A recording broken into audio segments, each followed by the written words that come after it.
introductions and get fantastic. Welcome everybody. Really appreciate you giving your time on such a glorious day. It's glorious here in Liverpool. My name's Paul Kelly. I am the Heritage Programme Manager for Super Slowway. Recently come on board with the Super Slowway team. I'm very excited to be working with Super Slowway. I'm back working with Laurie Peake and Jenny Rutter particularly, who I've worked with in the past. And also very excited to be working with Ben Pearson, who is going to be working on this project as well. Just to give you a bit of detail about it before I kind of go into the Community Land Trust information. So the Super Slowway Heritage Programme is a 3-year action research project that's been funded by Historic England. And what's particularly exciting about this project and this funding is that it's looking to develop and deliver community stewardship solutions for underused heritage assets along the Super Slowway linear park in Pennine, Lancashire.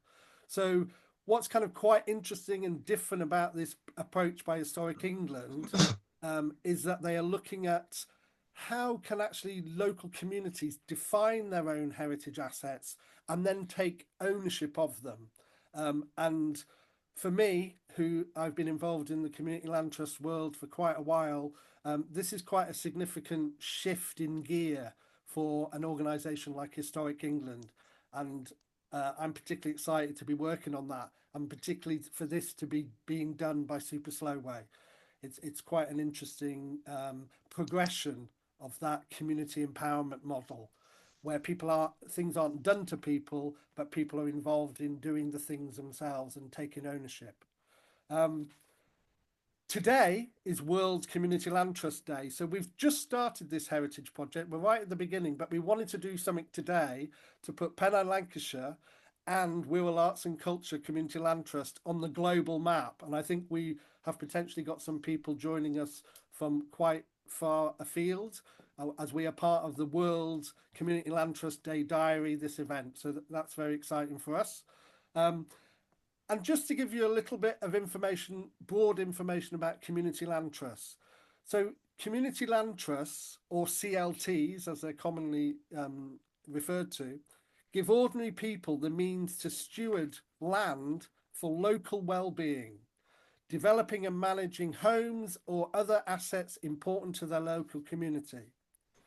Community land trusts are organised around a place, and usually anyone who lives or works there can join and participate democratically. So it's about collective ownership and collective involvement. And it's also about CLTs taking ownership of land and removing it from the marketplace and stewarding it on behalf of the local community in the way that they want to see it used. And it's about trust. It's about prioritising the well-being of the local community and safeguarding assets that are really valuable for the community.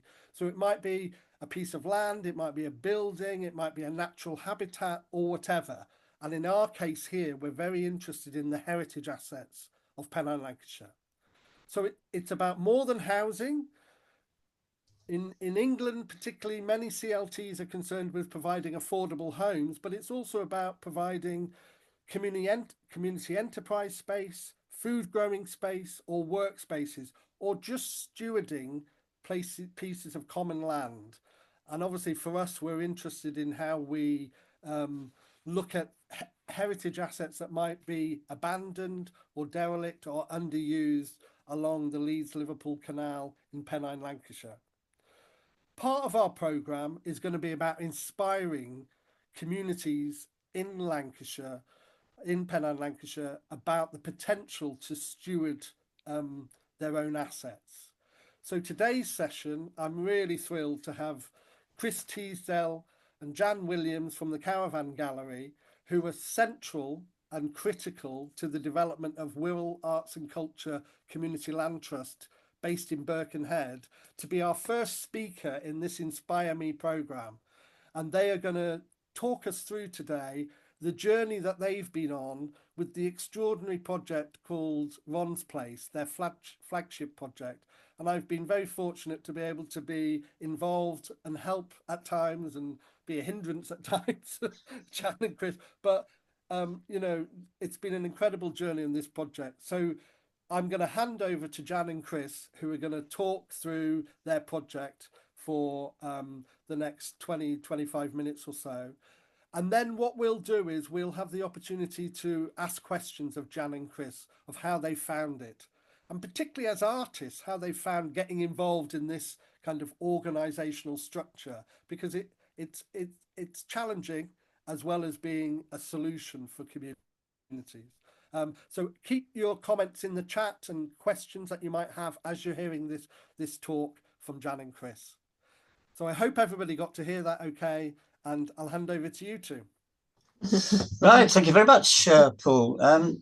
We are the Caravan Gallery, which is quite central to the fact that we managed to save this building, because when Ron Gittins died, he left a complete and utter mess. But the Caravan Gallery's been collecting mess and documenting it and photographing it and making exhibitions from it for 25 years. We've done over 200 exhibitions, and we take over old buildings and make community exhibitions. The last one, in fact, was in Burnley. And if you want to talk to us about anything, we are in Burnley tomorrow at the Creative Spaces, 123 St James Street, for a new exhibition. But what happened with Ron was he died in 2019, and we were actually on our way to somewhere else up north. We live in Portsmouth. We were going to Barrow, and we found that Ron had died, so we decided to pop in and see what we could see. Basically, I must interject here and say Ron was my late uncle, and he was known as your mad Uncle Ronnie, like even back from when we were kids, because he was just very eccentric and what you might describe as now as neurodiverse. And he always had this incredible self-belief and creativity and imagination, and it got him into trouble a lot of the time from just being him, being a bit different. He was a busker and a character, and he always wore two hats and wellies and all sorts of things. So this is the portrait, so it's actually the official portrait.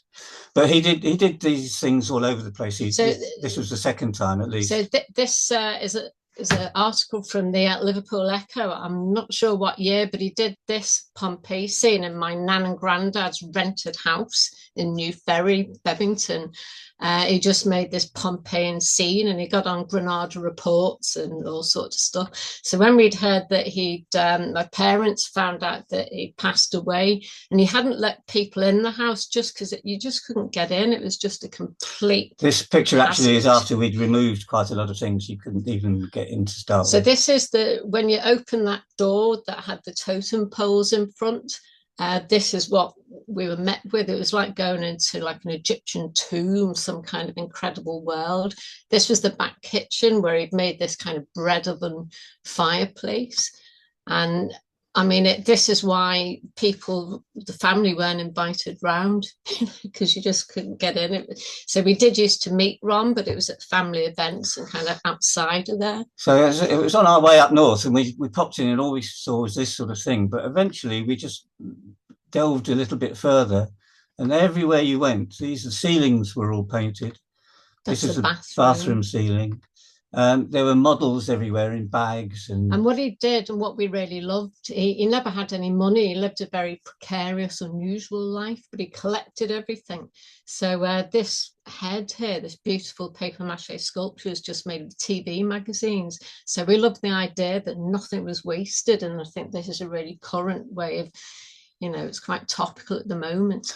And this is the one that catches everybody when they walk in. It's about 8 foot tall, and sort of just glares at you as you come in. Remember, this was a rented flat, right? And we saw this. My parents thought, because it was rented, the landlords are going to want it back. It's going to be cleared. What a nightmare. What are we going to do?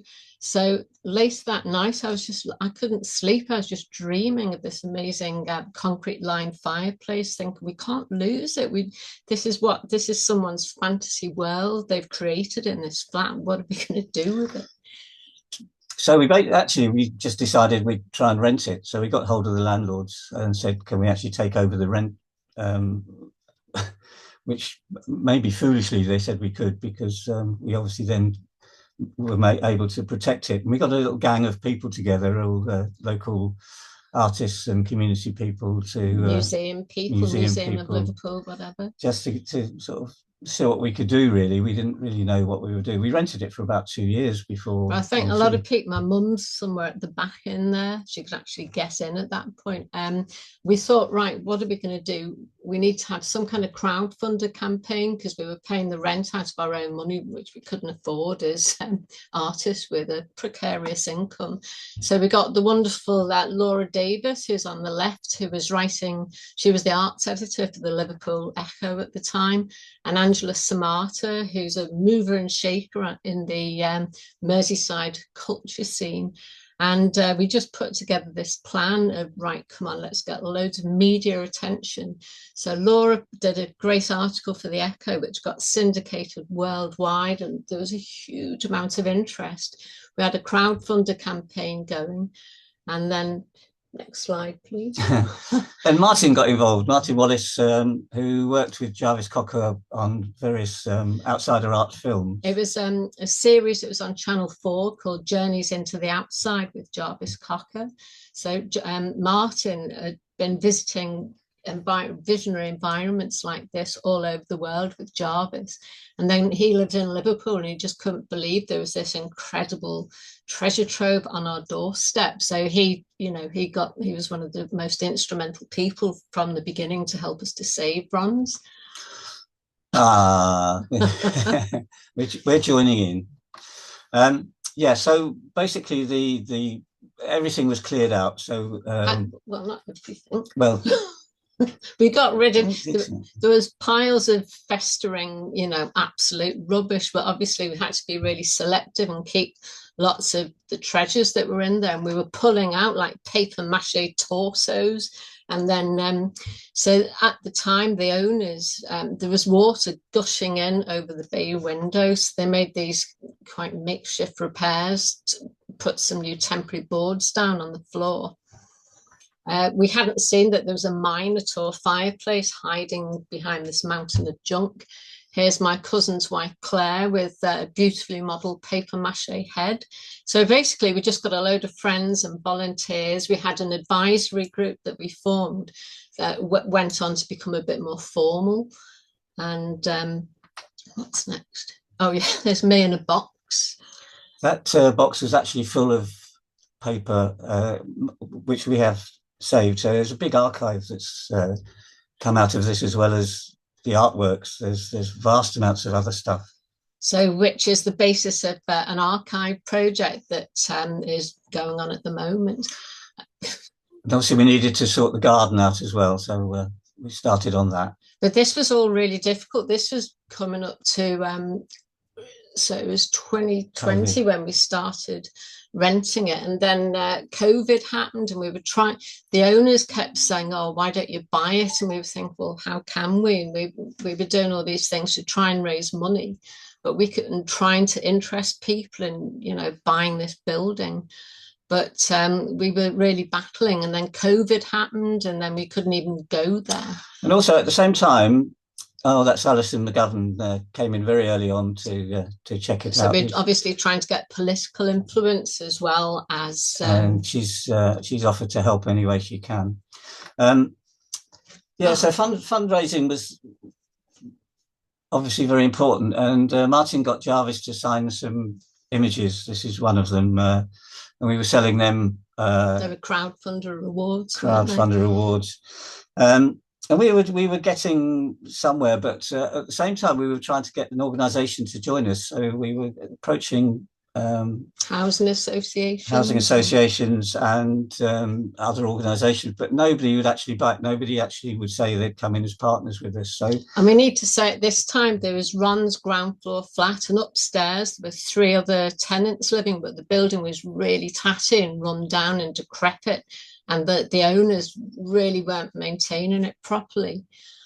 And it was this stage, I think, that Paul suggested we formed a CLT, because at least that gave us an opportunity of being an official organisation and raising money towards not only renovating and conserving Ron's place, but also doing up the flat and the garden, and then perhaps even going on to other things with other buildings later on. And we'd always had this idea that we had all these ideas and visions for the building, like it could be a holistic house of art with Ron's places, like maybe a small kind of cultural place people could visit to be inspired.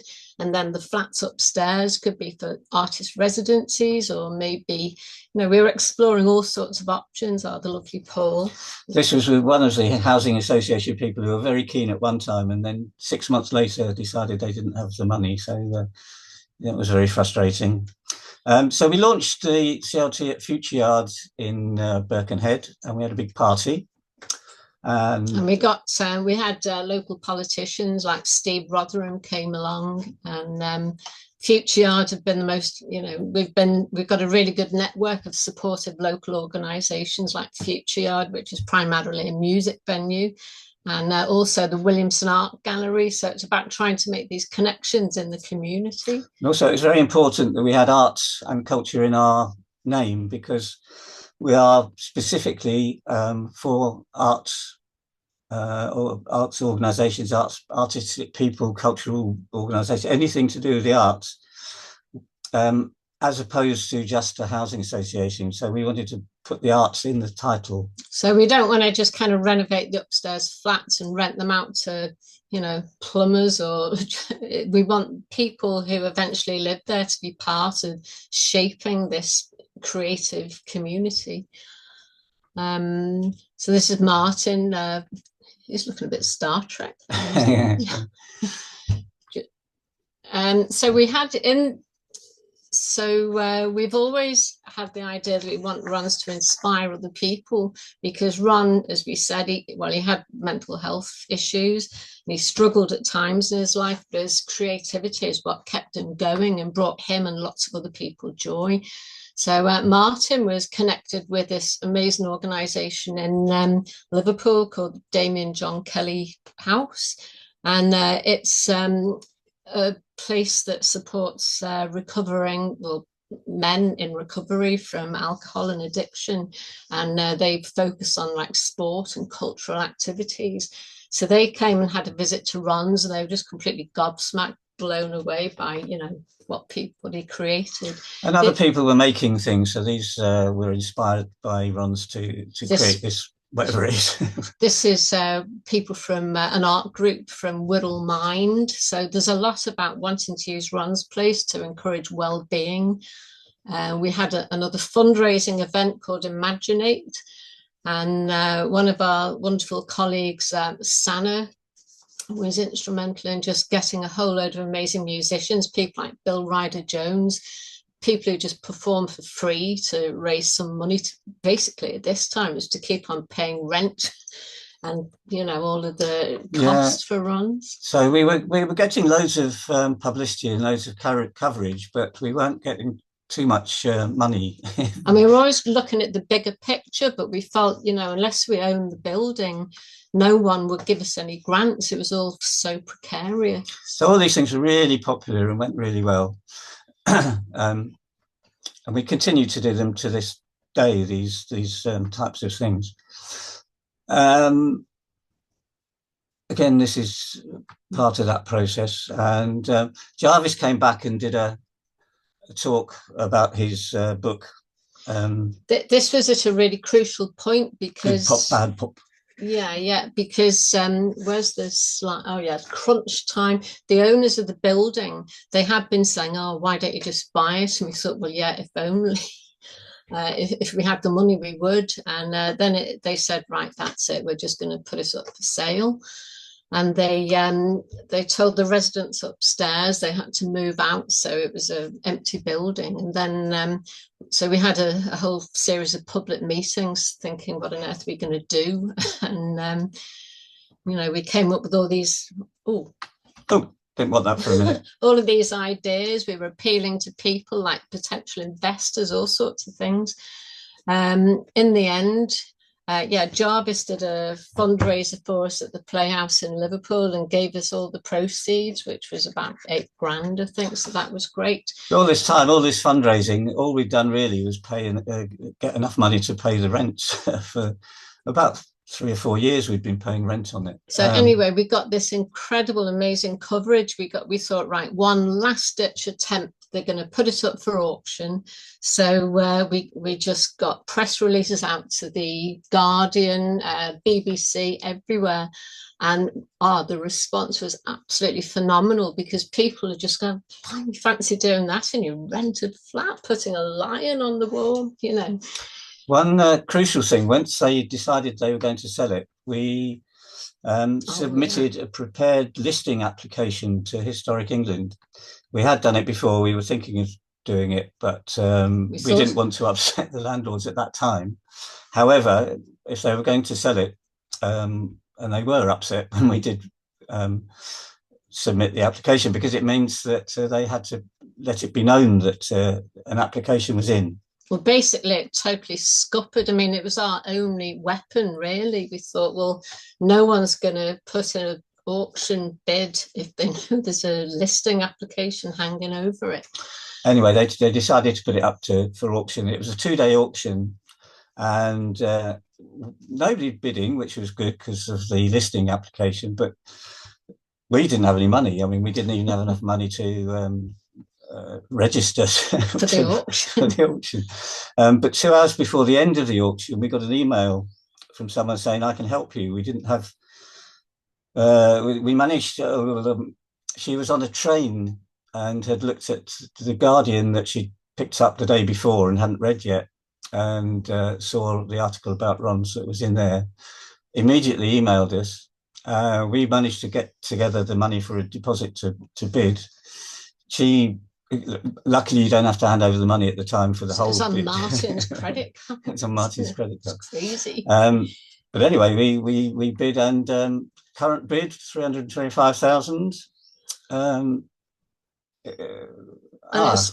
Sorry, that we did have to go up to 330,000 because that was the minimum, but nobody else bid, and we got the building, and it was incredible. These are the so on the left here is our very generous benefactor, who's Tamsin Wimhurst from the Wimhurst Muller Trust, and on the right is Annabelle and David Parr House in Cambridge. Yeah, so they saved this other kind of very special environment in Cambridge. So I mean, it was just like a fairy tale come true, really. And also, they kindly gave us the gift aid that came with the donation, and that allowed us to do some structural work that needed to be done on the building. That's one of our big problems at the moment, is the stairs. That is now disintegrated completely, and we've had to take the rungs off so people can't get up there. But that's a work in progress. This is Historic England visiting after they decided they were going to actually give us the listing. No, there were 2 meetings because this is such an unusual case. They weren't sure if it would kind of qualify or not. There's a lot of debating. But on the left, we've got Bernadette Bone, who is a heritage architect who's been, she's working with us, just, you know, doing some architectural drawings. And obviously, the fact that it was listed and it's the only one of its type in the country, we obviously got vast amounts of publicity for that as well. So publicity's never been too much of a problem. It's everything's going well that way. But anyway, now we've got the building, we need. Let's just confirm we had 2 solid days of just doing interviews. We got in the Washington Post, all sorts of things. New Zealand. We had GB News ring up for an interview, so we told them where to go. Yeah, so now we've obviously got this building, and it's become a problem because we still don't have any money to conserve the artwork and to do up the flats upstairs, which we are going to have as affordable rent. So that limits our income a little bit as well. But having said that, so we've had some money from the Architectural Heritage Fund to work with people, with experts to come up with plans, and we've had some quite comprehensive surveying done about conservation that needs doing. But it's just basically there's we've got a board of trustees and a group of volunteers, but we're just a small group of people. We're not specialists by any means in something like this. And with all these things, people have been coming and going, so the board has changed over the last couple of years, but we've got some fabulous people involved now, and it's we've got the initial work all done. Grant applications are going in, all the drawings are done, and so basically we're very hopeful that work will start soon on everything we need to do.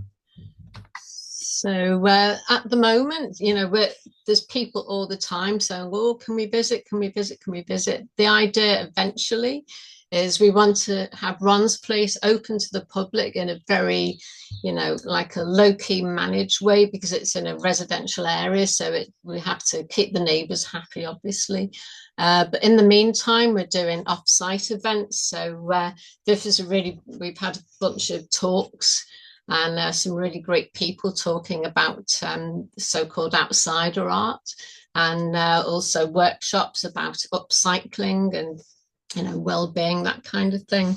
But it's kind of quite challenging because recently we've just been thinking about the bigger picture and the massive responsibility now of having this incredible building. But we need money to be able to do all the work that's required to create these 3 affordable homes for artists and to make Ron's place a sustainable cultural. And obviously, once that's successful, the CLT can then move on to other buildings, and it's all to do with artists' accommodation and studios and workspaces and things. So basically, Chris and I, we live in. I moved to Portsmouth to study fine art years ago, and we live in a housing co-op. So our rent is really affordable. And so we couldn't do what we do if it wasn't for having a really affordable rent. So we want to pass on that benefit to other people to give them the opportunity.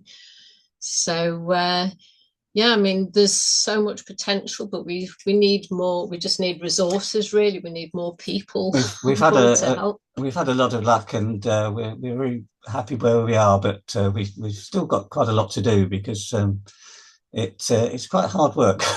And we've got, 130 members now? At the moment, we've got about 130 members, but I'm sure we could increase that. And there's all sorts of things like share options and things that we haven't looked into yet. So lots of opportunities, and anybody who wants to join us, please.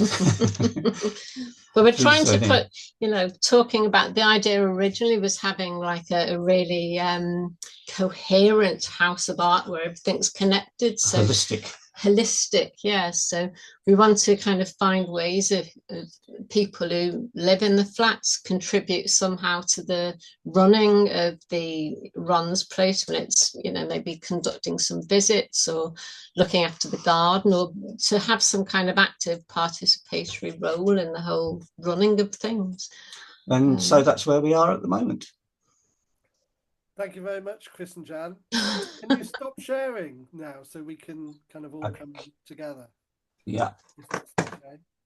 Thank you very much for that. It was a whistle stop of your last 6 years of life. So yeah, obviously because I'm being quite close to the project. Can I just ask you, particularly in relation to what Historic England are doing with Super Slowway? That whole listing, when you became this was almost like a working class community deciding this heritage is important to us, and then Historic England listed it, and then that story became one of their biggest stories ever in Historic England terms, I understand. So how how did you feel about that whole journey with Historic England and working with them on this? Yeah, I mean, they were kind of quite confused in a way. This is why they had to visit twice, because it wasn't like a normal heritage place in any way. You know, like dismembered paper mache bodies strewn about the place. And a lot of the things in there, Ron used just kind of any old stuff he found. And so it wasn't necessarily high value, fancy stuff, but brilliant imagination. And it's like it was a visionary creative world that he'd made, and they did recognize the awe of it, didn't they? Yeah, there were a few dissenting voices. I think it was the majority, not unanimous, but enough were transfixed to want to see it happen. But then at one time we were just thinking, oh, should we apply for listing or not, because it might limit some of the things we want to do with the building, and because it's kind of like the interior is listed. It's very, very unusual. So we're having to kind of navigate our way forwards about what we can. We have to question them every time we want to do anything at the moment. I think we'll get used to it eventually. But if we hadn't have put in for that listing, we would have lost it. A developer would have bought it and got shut of all the interior, put magnolia paint on the walls, so we had no choice. So yeah, I mean, it's exciting. And obviously I've seen, because you're artists trying to keep your own practice going and working all over the place as well, and I've seen you juggle so many balls in the air. But do you still feel it's been worthwhile taking on the ownership yourself, rather than would you have preferred it if you had have encouraged a housing association to take it on, or do you feel this is the best solution?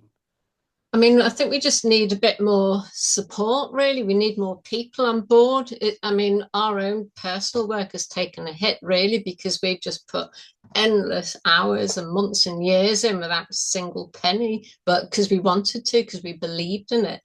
And sometimes it feels like a bit of a burden, but then there's times where you think, really, light at the end of the tunnel. But also, being self-employed, we like the idea of being in control of things, and having a housing association, which we'd be kowtowing to, would not our idea of fun, really. If possible, I mean, the CLT gives us that possibility. We really like the idea of being in control of what we can do. No, I think there's amazing potential there. I mean, the main thing now is just getting the money to be able to carry out all the things that need doing. But, you know, people have said things like, oh, why don't you give it to the National Trust? And you think, well, you know, that would be a whole different way of it being run. And they put thistles on chairs, and they... I'm not sure they'd even want it. No. Well, we like the fit, and you know, there's all these conversations as well about how with restoration, how do you want it to be? And I like the feeling of kind of we've had to remove things for repairs, and that'll continue. But I'd love to put it back so it feels like Ron's just nipped out for a loaf or something, and he could walk in at any minute. So just keep. And he was really playful, and I like the idea of just kind of, you know, tweaking it and just changing things around a bit and being a bit mischievous and playful about it. Yeah. Not a normal museum, not a museum, but yeah, I mean, nothing about it's normal, really. So you know, the way we go about things doesn't have to be normal, really. Yeah, it's interesting because obviously I know we've got Josh here from Home Baked, and the projects like Home Baked and Wirral Arts and Culture CLT have kind of paved the way. It created your own thorough, you know, without much support. You've found your own way through it. But what's kind of quite interesting with Historic England funding this programme, and we also know that the government is looking at the community right of ownership, and with that will potentially come capital funding as well as revenue funding. That we're hopeful that in the future there's going to be more support available out there for projects like this to succeed, because it's almost like once you get the building done up and you get the flats, you'll then have some income to be able to grow as an organisation. But at the moment, everything's very voluntary done, and there's just loads of tedious everyday things like dealing with the council and saying that they keep hassling us for council tax and huge amounts of council tax, and we're saying, but this is we're not a charity, but we have charitable status. It's this weird scenario where we need to try and navigate things. So you want to say to them, look, we've worked all out to save this amazing place for the people of the Wirral, and you're just not helping. You're just trying to trip us up. Just to add how these things go, we've got an email today that we've been turned down by Historic England for our latest funding bid. Historic England or Heritage Lottery? It's Historic England. Oh, yeah. So is that for the capacity building? It's for, I don't know. It's Kate's been doing. So it's still a struggle, even though we seem to be getting support from various places. But yeah. So I just wondered, has anybody listened to this? And I've seen some comments about how inspiring it is, and it is. I mean, if you ever go in it and see it, it kind of changes your life really in terms of outlook. Does anybody have any questions they'd like to ask Jan and Chris of this journey at all? You want to put your hand up or no? You probably think we're mad. In situ. Paul. Not necessarily a question. Hey, how are you doing? You're all right. All right. I just want to recognise that just the fact that the determination really sticking with it. I mean, it's not the same kind of project, but I know that we've worked on a project for a long time that involves Network Rail, and it just goes on for years and years trying to just edge into something and take over a space and all that. And I think it is down to people that are just willing to stick it out and keep going really, and get to that point. So I just wanted to acknowledge that, and it's just what a great project. I've never I'd not heard of it before until Paul had mentioned it. It's amazing. Thank you.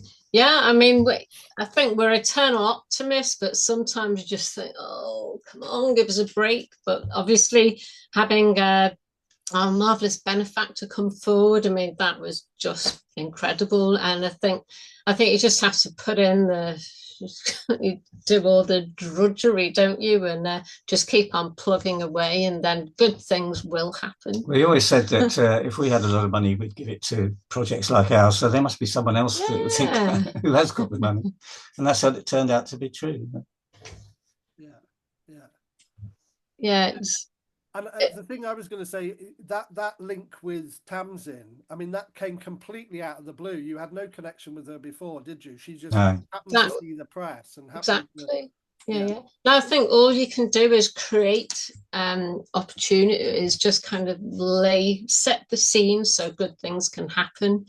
Just the number of times we've just felt, like this is it. The day before the auction, had a big bust up with the owners who said, oh, how could you do this to us, stabbing us in the back with this listing application.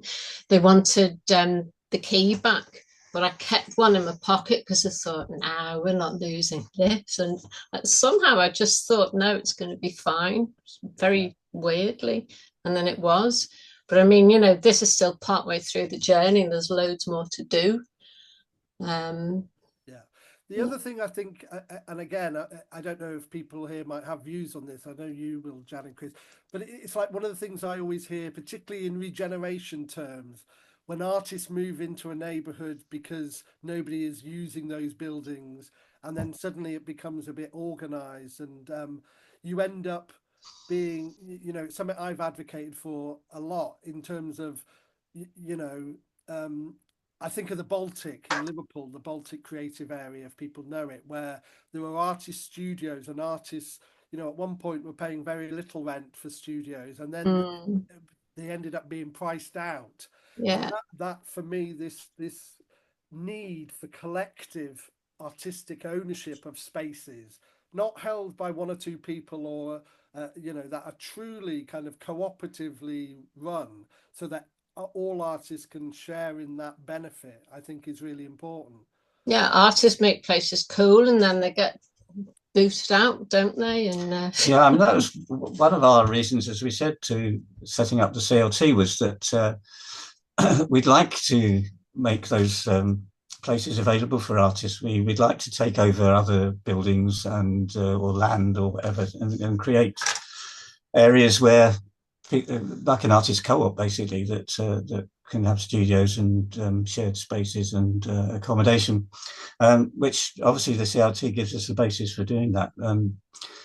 Whether that would then change an area, I don't really know. I'm not sure it would in the Wirral, to be honest. well, I don't know. I mean, there's loads of buildings that the council can't afford to run that are being, looking for ideas for people to So make them financially if there's anybody out there who wants to take over that side of WACC, they're welcome to.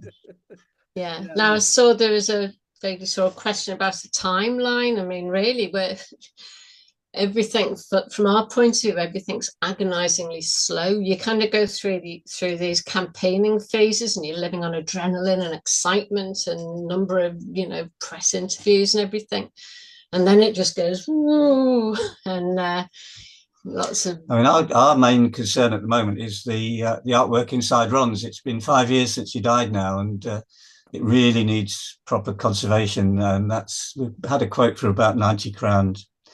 And that is in part of the bid that we're putting in at the moment, but it's been a long time. It needs urgently sorting, really. Chris and Jan, Carly was asking about what's the current issue with opening the house to visitors to generate revenue? Well, we can't yet because it's in the artwork, the surfaces are in a fragile state of repair. This is one of the things as well to do with listing. We've had Kate Dixon as one of the like a heritage consultant who totally knows their stuff. And she's, she doesn't want us to go in there with that plastic bags on our feet, and you can't breathe in there, and because we might damage it. So there needs to be emergency stabilization and stuff like change of use and planning. There's all of these things, and about making it accessible to different people. So we're looking at how people might move around the house. So that would mean having a ramp going up. It's about making adaptations without kind of spoiling the character of the building. Also, it's in a residential area, and we've got to be really careful we don't upset everybody too much. If they think there's going to be coach loads of people turning up to go, they will complain, and we won't get planning. So we're having to limit, even when it's finished, we'll be limiting the amount of people going through, which will be quite good in a way, because it will put that anticipation if you've got to wait a year to get in. But I mean, we've been looking at Stephen Turner's The House of Dreams in London. There's on the David Parr House, there's quite a lot of other small cultural attractions where maybe you book onto a tour and it's however much to get in. But because of the nature of it, and because there are quite sort of fragile things in there, we just have to be kind of cautious, really. But no, I mean, at one time we were just letting everyone come in because we had nothing just to lose. The publicity, really. And we've had the Mysterines they recorded a song in there, didn't they? We've had we've had Andy McCluskey from OMD in there. All of these, Bill Ryder Jones has been in, but this was early on when we were just desperate to get publicity and get people just kind of advocating for us. But then what we originally thought would be great to have the flats upstairs as artist residency spaces, and maybe in connection with, I don't know, like the Tate Liverpool or some partner organisation who could kind of help us to manage that, for like. And there is quite a big garden, so we were again, it was part of the holistic thing, was to make a well-being garden and an outhouse where we could wildflowers introduce people to Ron's, have a little talking space. Outhouse, yeah. Because basically the whole of Ron's, including the floors and the ceilings, is out of bounds. It's all listed now, so we can't even take people in to have a chat and tell them about things without they'll have to be somewhere outside where we greet people and put coats and things like that. So we've been working there's a lot of stuff to do. The plans being drawn up about having some kind of to make it really integrated as a site and have a sort of welcome area, and maybe somewhere we can have give people an introductory talk about the place before they go round. And then, I mean, if it wasn't in such a residential neighbourhood, it'd be great to have like a big pavilion-y workshop space in the garden where people could make creative responses on site. But I think we can do a small amount of that, but then do other things in nearby venues like the Williamson Art Gallery.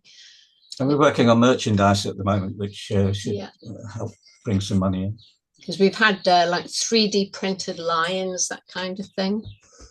Yeah, and I think one of the things is I noticed in the chat, Sinead talking about Bidston Observatory and that model up there, and that's privately owned, isn't it? Yeah. Yeah, I think part of this is how you create a kind of, and it's part of the boring stuff, isn't it? That business plan approach to how the whole thing is put together, but I think it's almost there now. You've had some great expertise. We have. And people like Teresa, who's on here as an architect. Oh, it's brilliant having an architect on the board as well. And Laura, who did the original Echo articles on the board as well. So, and your involvement, Paul, has been great. And apart from the board, we've got a really good circle of supporters, people who are really keen. But we just kind of really we're impatient. We just want to get it sorted, get this conservation done, get it open. But, we just need funding to come in. A few more hoops yet to... Yeah. Yeah. It'll get there, definitely. and if you do think of the journey you're on from walking in that flat from day one to where it is now, it has been a phenomenal journey.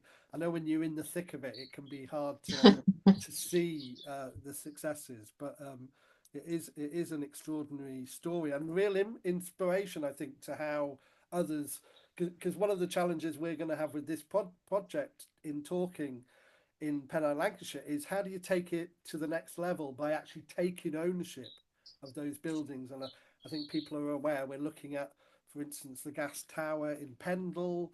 Lovely. But there are a whole host of extraordinary heritage spaces across Pennine, Lancashire. And how do you others aren't going to do it for you. So how do you get the support and capacity to make it happen? I think you have to be a bit obsessed. In a way, we're lucky Historic England is supporting this programme. There'll be resources to support people who might want to do this. And we've already had some great conversations this week with some people up in those areas. So you're looking at a lot of different, have you got a lot of buildings in mind? Well, part of our journey with this programme is what we want to do is create, I mean, this is literally the first kind of event we've done, but we want to create lots and lots of conversation with people to tell us what they see as their heritage in their communities. I think you need a little caravan to travel around. Yeah. Consultation. Yeah. But I think it's more about saying to people what is special to you, and often organisations, particularly I suppose in some of the cultural arenas, have a very top-down approach to determining what is important, particularly to working class communities. I think there's this sense of we're kind of telling you what's important, where actually the community sees other stuff, and that's what's so inspiring about Ron's. And well, we just hear from so many people who say, "Oh yeah, I saw Ron. He was." We heard a story the other day about he went in Birkenhead Library and he couldn't. They wouldn't order a book that he wanted, so this security fella in there, so he bought a big fish and he shoved it down the back of the radiator. He didn't tell anybody, so, so they didn't know. They only smelt it about a week later. And it was his personal protest, but and people say, "Oh yeah, Ron, yeah, he used to go round and wore this yellow sou'wester and a wig and wellies, and he was always pushing a pram with cement in it, or you know, like a papier-mâché baby in it."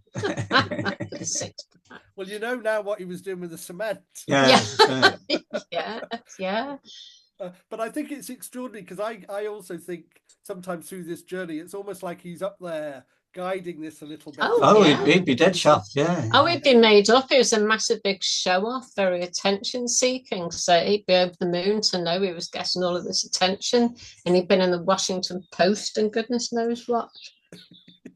I used to drive my dad mad. He yeah.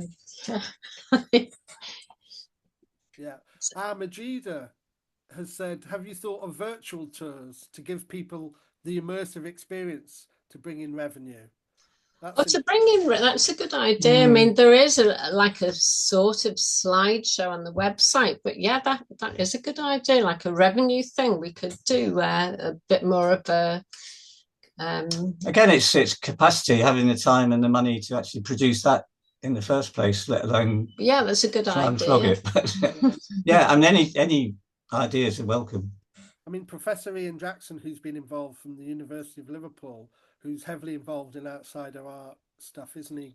Oh, he's been amazing. Yeah. Somebody like him, that might be interesting, actually, a virtual tour. I think he's actually done it. I think he's done a kind of 3D measuring up thing, but something that was like a guided tour with a voiceover, maybe like a. I think he's done a virtual tour, but a lot of the things he's done, he hasn't quite finished. It's another problem. What are you drinking, Paul? Is that? It's Robinson's. Oh, I shouldn't be plugging anything, should I? But maybe they'd like to donate towards or Ron's place. Yeah. Become a patron. Okay, are there any last questions or comments from anybody? Anybody want to? If anyone's in Burnley tomorrow night, come and see us. I think it's from 6 till 8 at 123 on Lower St James's Street. We'll be there. Yeah, definitely. I think also what's interesting about Ron's place is linked to how you work. Like I've obviously done the Pride of Place project with you. That gathering of what people see is important to their community. Exactly. It's the same kind of principle. And a lot of the things that we photograph and collect in our own work is about everyday creativity. So it was a natural fit. You know, when we realised what Ron had done in there, we just thought, oh, wow, this is... Which is what we said initially when we started this little talk, was that it was lucky that it was us that found it, because other people would have just thought, oh, get rid of that. Yeah, absolutely. And I have to say, I have to be careful how I say this, but I worked for a housing association in Preston a while back, and there was a resident there who had created this extraordinary environment in his flat, and they ended up evicting him from his flat and taking it out. And it had featured on, I think it might have been on a Channel 4 programme as well. Oh, wow. And it was an extraordinary environment he had created, but it was just, you know, he was removed from the property, and that was really sad because it was extraordinary what he was trying to do. Well, have you got any pictures of it? Sounds interesting. I'll dig some out, actually. That's actually one of the things about Ron's. It's because that happens mostly. Anything that has been produced tends to get removed. Like Jerry's Pompeii in London. So Ron's is one of the very few that actually survived.